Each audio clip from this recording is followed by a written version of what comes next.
We're just beginning to see the scale of that destruction. It's likely to rank among the worst of the nation's and the worst in the nation's history. You have all seen seen it on television, homes and property wiped out. It's going to take months, years to rebuild. And our hearts go out to all those folks whose lives have been absolutely devastated by this storm. America's heart is literally breaking.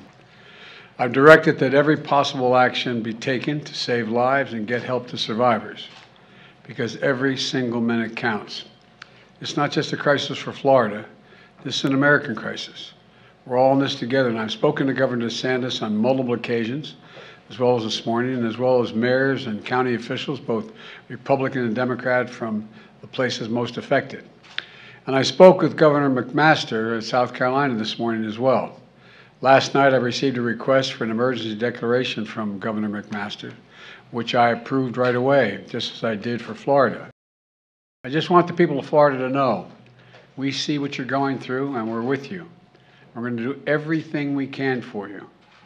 I say to the rest of Americans, just imagine yourself in that situation. Water rising, walls collapsing, streets turned literally into rivers, charter boats on top of automobiles. At times like these, Americans come together. They put aside politics. They put aside division. And we come together to help each other. Because we know if it were us who just lost our homes or a loved one, we'd hope people would show up to help us as well. A lot of prayers have been answered, but I would ask people don't quit yet, because we are not out of the woods. I remind people, as John Quirello just said, there's water on the roads. We've seen photographs of it. The people have been sending us, the mayors and others, and it's still very dangerous. And there's still winds even where there's not much water in other parts of the state. So if you don't need to go outside in the wind right now, stay inside. If you don't need to drive anywhere, don't drive. Be careful and be smart. So far, fortunately, no deaths have been reported to us as a result of the storm.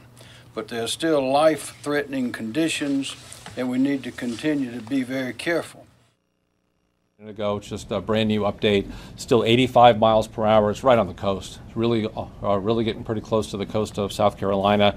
It was moving north at 14, now at 15 miles an hour. It's continuing to get a little faster. So its forward movement is getting faster, and that'll continue as we work our way inland.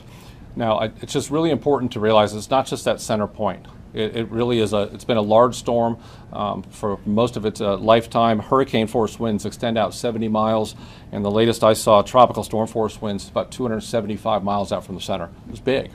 So it's not just the folks right around the center. There's quite a few communities that see some of these strong winds.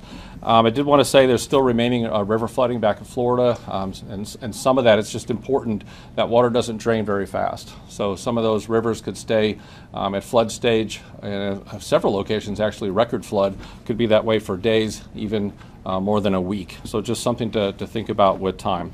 But we're not over yet. We're very close to the South Carolina coast. The impacts, winds, the rain bands have already started. There's already been some tornado warnings issued. That's usually on the right front quadrant is where you get 90% of your tornadoes. And so that's as far away as Hatteras, that's far away as communities in North Carolina. So well away from that center. It's really important to think about that.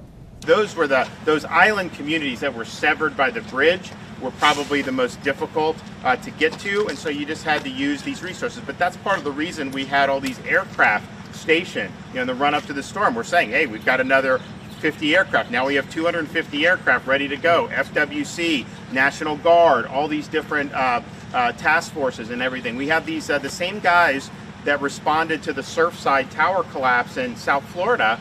They were on Alligator Alley at midnight while the storm was still kicking, so that they can get over there and help rescue people. So it's been a really Herculean effort. I think the issue is going to be who is going to want to stay there long term, knowing that the power situation is not great. They will fix it, but if they have to rewire the whole infrastructure, it's just going to take a little bit longer than if they just have to fix one utility pole.